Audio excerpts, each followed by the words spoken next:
नमस्कार, मी मोहिनी. मोहिनीज किचनमध्ये तुमचं सर्वांचं अगदी मनापासून स्वागत. आषाढ महिना म्हटला की आपल्या घरच्या जुन्या परंपरांची आठवण होते आणि त्यातीलच एक म्हणजे आषाढाचं तळण.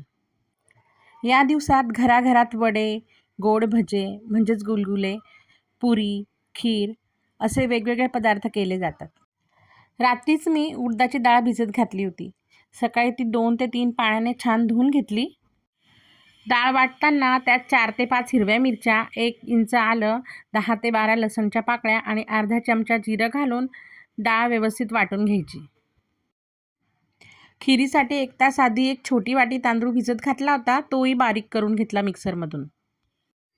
कढईमध्ये 2 ते 3 पळ्या तेल गरम करून राई जिऱ्याची फोडणी द्यायची. नंतर बारीक चिरलेले कांदे घालायचे. त्यात बारीक चिरलेली हिरवी मिरची, कुटलेलं आलं लसूण आणि एक बारीक चिरलेला टोमॅटो घालून सगळं छान परतून घ्यायचं. आणि हो, वड्यांसाठी जी डाळ मी टाकली होती ना, त्यात मी थोडीशी सालवाली डाळ पण टाकली होती. त्यामुळे काय होतं, वड्यांचं जे आवरण असतं ना, ते एकदम क्रिस्पी लागतं. टोमॅटो चांगला परतला गेल्यानंतर आता नेहमीचे मसाले जसं लाल तिखट, हळद, मी यात थोडासा पावभाजी मसाला, थोडासा सांबार मसाला, थोडा गरम मसाला आणि चिमूटभर हिंग घालते. हे सगळं छान परतलं गेलं की उकडलेला बटाटा घालायचा, चवीप्रमाणे मीठ घालायचं, धणे जिरे पूड घालून सगळं व्यवस्थित मिक्स करायचं आणि शेवटी भरपूर कोथिंबीर आणि हो, कसुरी मेथी मात्र नक्की टाका.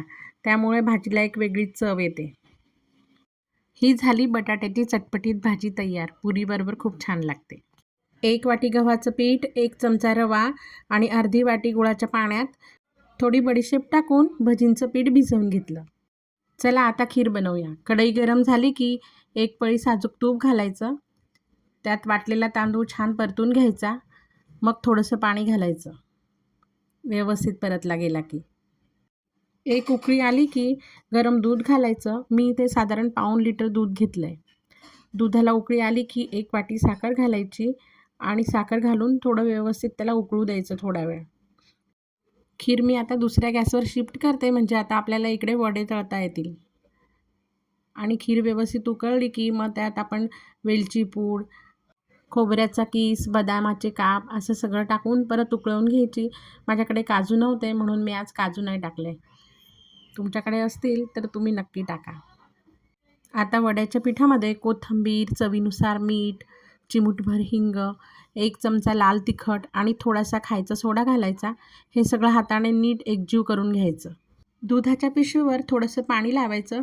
त्यावर एक छोटा गोळा ठेवून हलक्या हाताने थापायचा. मध्ये एक छोटंसं छिद्र करायचं आणि मीडियमपेक्षा थोडं जास्त गरम असलेल्या तेलात हे वडे मस्त खरपूस तळून घ्यायचे. बघा किती छान दिसत आहेत वडे. आणि बघा, ह्या दुसऱ्या पद्धतीने पण मी वडे करते. हे पण पटापट होतात. चला मग आता बनवूया गोड भजे. छोटे छोटे गोळे जसे आपण नेहमी भजी करतो ना आपल्या बेसनाच्या पिठाचे, त्या पद्धतीने तेलात सोडायचे आणि व्यवस्थित लाल रंगावर तळले गेले की बाहेर काढायचे. आता पुरी बनवून घेऊ. पुरीचं पीठ मी आधीच तयार करून ठेवलं होतं. आता छोट्या छोट्या पुऱ्या लाटून गरम गरम तेलात छान फुगवून घेऊया. तर मंडळी, आजचं आपलं आषाढाचं तळण अगदी मस्त तयार झालं आहे. वडे, गोड भजे, पुरी आणि गरमागरम खीर आणि हो, चटपटीत बटाट्याची भाजीसुद्धा. आता सगळं ताटात छान वाढून घेऊया आणि सगळ्यात आधी देवाला नैवेद्य दाखवू. नंतर आपणही या सगळ्यावर मस्तपैकी ताव मारूया. तुमच्या घरी पण आषाढाचं तळण काढतच असतील ना, तर कमेंटमध्ये नक्की सांगा आणि तुमच्या ताटात अजून काय काय असतं तेही मला सांगा. व्हिडिओ आवडला असेल तर लाईक करा, चॅनलला सबस्क्राईब करा आणि पुन्हा भेटू अशाच एका रेसिपीसोबत.